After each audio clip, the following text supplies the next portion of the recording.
नमस्कार, सुमन्स किचनमध्ये आपलं स्वागत आहे। आज आपण गौरी गणपती विशेष 1 किलोच्या प्रमाणामध्ये दामट्यांचे लाडू कसे बनवायचे ते बघणार आहे।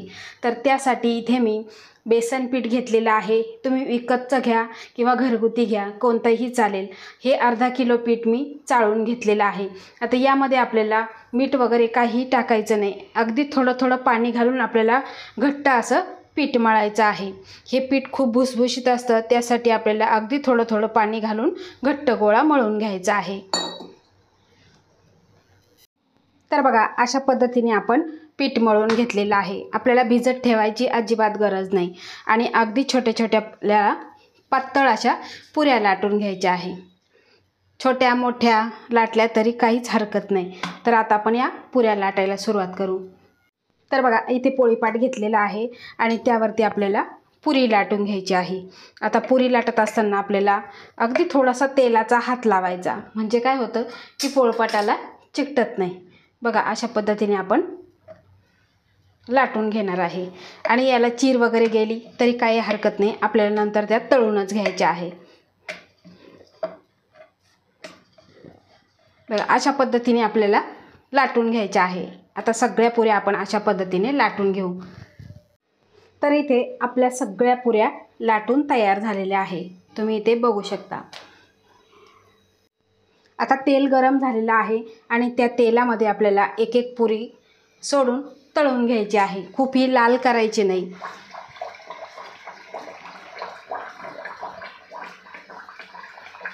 आणि तेल हे कमी घ्यायचं, म्हणजे आपल्याला तेल जास्त प्रमाणात जर घेतलं तर परत आपल्याला वापरता येत नाही, खरकट होतं, त्यासाठी आपल्याला कमीच तेल घ्यायचं। बघा, छान अशी पुरी फुगलेली आहे। खूप जर लाल पुरी केली तर आपले लाडूसुद्धा हे लाल कलरचे होतील।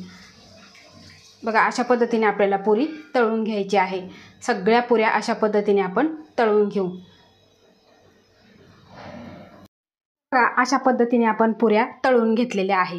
आता ह्या पुऱ्या काय करायच्या, थंड झाल्यानंतर जेवढ्या आपल्याला बारीक करता येईल, चुरता येतील तेवढ्या आपल्याला चुरून घ्यायच्या आहे।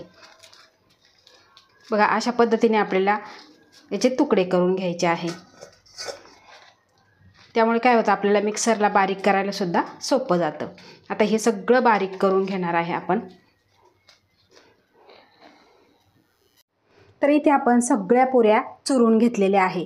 आता मिक्सरचं मोठं भांडं घ्यायचं आणि त्यामध्ये बसेल एवढं आपल्याला ह्या पुऱ्यांचे तुकडे घालायचे आहे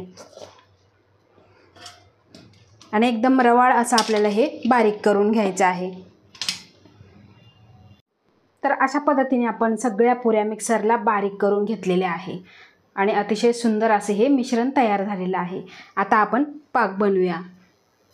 तर बघा, पाक बनवण्यासाठी मोठी आणि जाड कढई ठेवलेली आहे। आता यामध्ये घालायचं आहे आपल्याला इथे अर्धा किलो साखर। अर्धा किलो आपण पीठ घेतलेलं, त्यासाठी अर्धा किलो आपल्याला साखर घ्यायची आहे आणि ही साखर पूर्ण आपल्याला प्लेन करून घ्यायची आहे।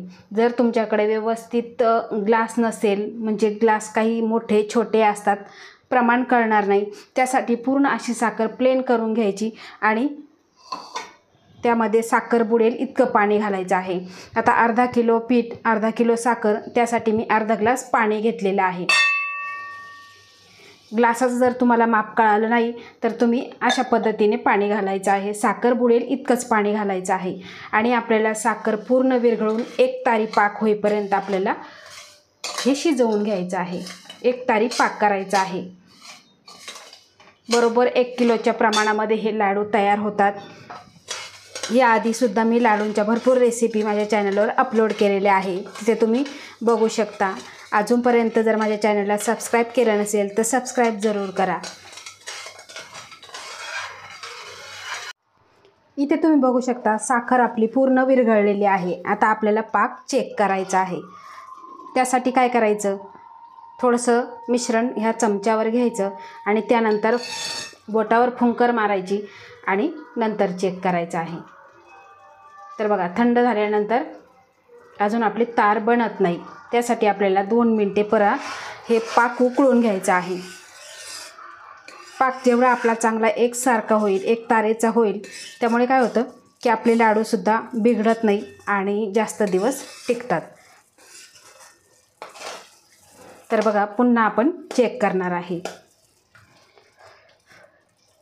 अगदी थोडंसं मिश्रण घ्यायचं. तुम्ही इथे बघू शकता पूर्ण तार दिसत आहे. आता गॅस बंद करायचा आहे. गॅस बंद केल्यानंतर आपल्याला हे सगळं मिश्रण या पाकामध्ये घालून घ्यायचं आहे.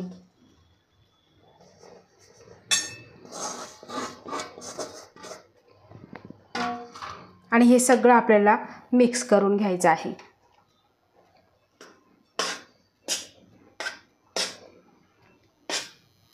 तर हे मिश्रण आपण पाकामध्ये सगळं मिक्स करून घेतलेलं आहे. आपल्याला 2 ते 3 तास किंवा एक रात्रभर जरी हे मिश्रण असंच ठेवलं तरी लाडू छान वळले जातात. आता आपल्याला काय करायचं, यावरती थोडीशी फट राहील असं झाकण ठेवायचं आणि पूर्णपणे हे मिश्रण आपल्याला थंड करून घ्यायचं आहे. त्यामुळे काय होतं, पाकामध्ये हे मिश्रण छान फुगल्याही जातं आणि छान मुरल्या जातं. आता आपण हे असंच ठेवून देऊ. तर इथे 3 ते 4 तासांनंतर छान असं मिश्रण आपलं पाकामध्ये मुरलेलं आहे.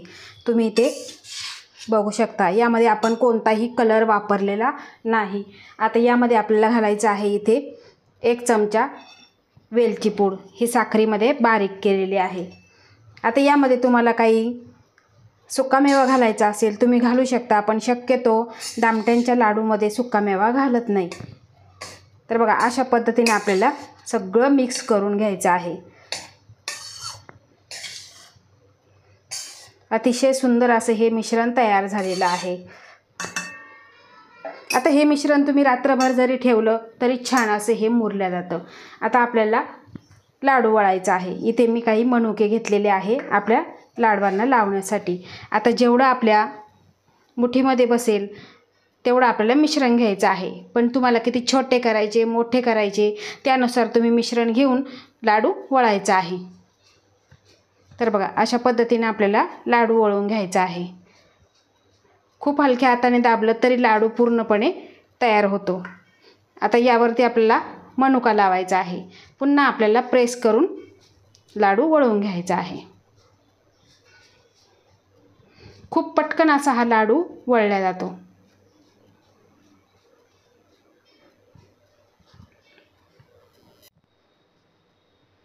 तर बघा अशा पद्धतीने आपण लाडू वळवून घेतलेला आहे. किती सुंदर दिसत आहे आणि अगदी तोंडात टाकला तर विरघळतो अशा पद्धतीचा हा लाडू तयार झालेला आहे. अशा पद्धतीने आपण सगळे लाडू वळवून घेऊ.